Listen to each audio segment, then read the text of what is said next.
বাংলাদেশের ক্রিকেট যেন দিন দিন ডুবছে। ভালো মানের বোলার, ব্যাটার এখনও তৈরি করতে পারেনি বাংলাদেশ ক্রিকেট বোর্ড। সাকিব, তামিম, মুশফিক, মাহমুদুল্লাহ এই চতুর্দিকে আবির্তিত হতে হতে বাংলাদেশের ক্রিকেট যেন নতুন মুখ তুলে আনতেই ভুলে গেছে। যখন সিনিয়ররা ফর্মে থাকে না, তখন দলের ব্যাটিং বোলিং দুই বিভাগই ভেঙে পড়ে। তরুণদের জায়গা দিতে না পারার এই ব্যর্থতা দীর্ঘমেয়াদে ভয়াবহ প্রভাব ফেলছে।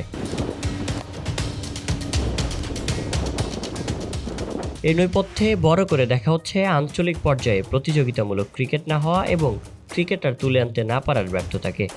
একটা সময় খুলনা বিভাগ থেকেই অনেক খেলোয়াড় পেত বাংলাদেশ, কিন্তু সিন্ডিকেটের দৌরাত্মে অনেক দিন ক্রিকেটে সচল নেই বিভাগটি। আর তাই জাতীয় দলের ক্রিকেটার নুরুল হাসান সোহানও এবার আক্ষেপ জানালেন।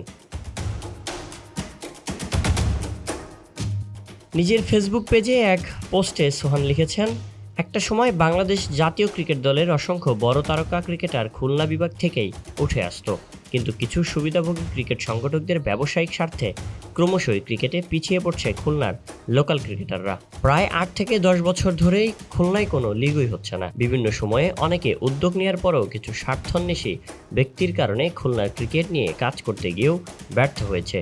এইসব ব্যক্তির কারণে খুলনায় ঘরোয়া টুর্নামেন্টেও আয়োজন সম্ভব হয়নি বিগত বছরগুলোতে, যার ফলে খুলনার অসংখ্য প্রতিভাবান তরুণদের ক্যারিয়ার ধ্বংস হয়েছে এবং এর দায়ভার তারা কোনোভাবেই এড়াতে পারে না। সোহান আরও লিখেছেন, এভাবে চলতে থাকলে দেশের ক্রিকেটই ধ্বংসের মুখে পড়বে। স্বার্থান্বেষী এইসব সংগঠকদের কারণে ক্রমশই ক্ষতিগ্রস্ত হচ্ছে ক্রিকেট এবং ক্রিকেট সংশ্লিষ্ট তরুণরা। এভাবে যদি চলতে থাকে তাহলে শুধু খুলনার ক্রিকেট না, বাংলাদেশ ক্রিকেটও ধ্বংসের পথে যাবে। Shayan Sabbir, BD archive.